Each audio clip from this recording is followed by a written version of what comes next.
All right, so in North Carolina, I've covered this, the state that I live in, right?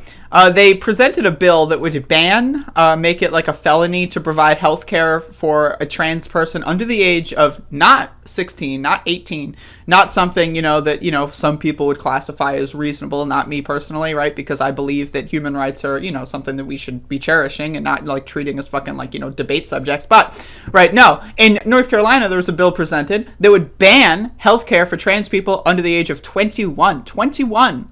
Right? It's crazy. And so according to the top Republicans in the state legislature, that bill will not be passing. And this is why I think this is a bad thing, because the bill is so obviously horrendous.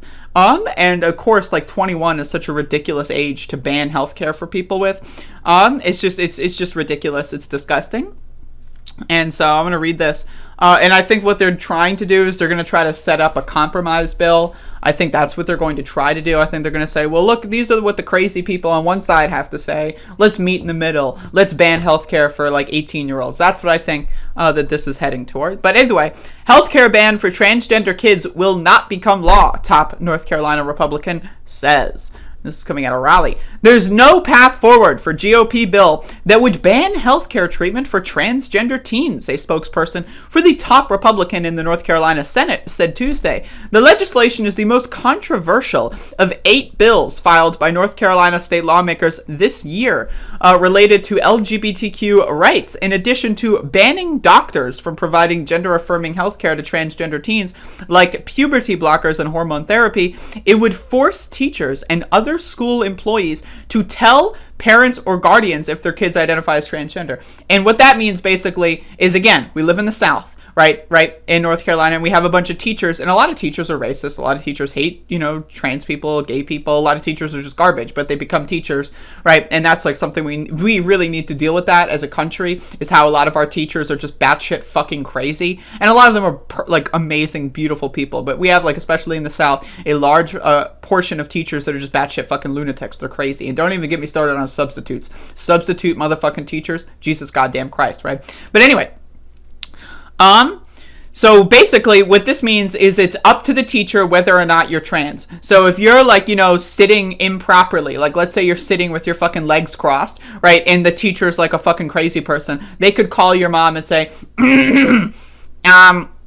excuse me, your child is exhibiting symptoms of transgenderism, so, I'm just letting you know. And that could be a problem. Like, again, imagine if your parents are crazy. And you could not even be trans. That's the thing. There's probably a lot of people that would be impacted by this kind of legislation that aren't even trans, or not even gay, but they just could be perceived as gay or trans because of some arbitrary reasoning. And then you've got some trigger-happy teachers that just want to fucking snitch on kids, right? So this is a disaster. It's a giant fucking disaster. And again, yes, this bill is not going to be passed, but again, it's not the only bill that exists, right? And yes, like, I do think that they're setting up for like this centrist compromise, and I just hope that the governor does not fall for that bullshit.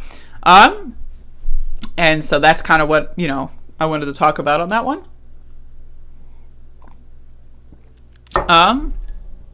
Because this is the state that I live in, and this directly, I mean, I guess technically, because I'm not under 21, it doesn't directly affect me, but I mean, it does directly affect me because, I've been I literally just had a healthcare issue where I was off hormones for a week because my doctor, decided, whatever, we'll just take it slow, we'll take it easy, sure, you've been on this medication for 4 years, but we'll wean you off for a week.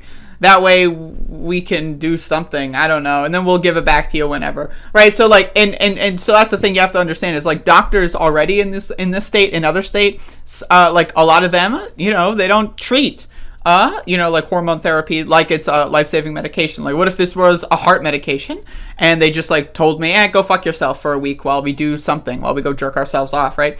That would be a problem for me, right? And it was a problem for me. I had a relatively, like, stable, but like, a little unstable, especially in retrospect of a weekend. My weekend was a little bit not the funnest because of the kind of mental state that I was in.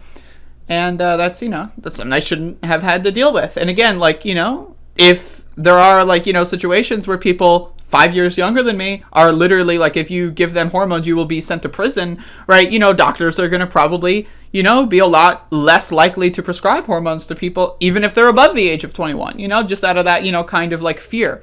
And so like, it's a huge problem.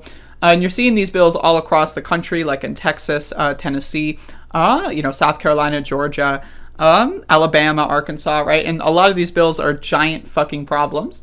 And, more people need to talk about this. And so there you go.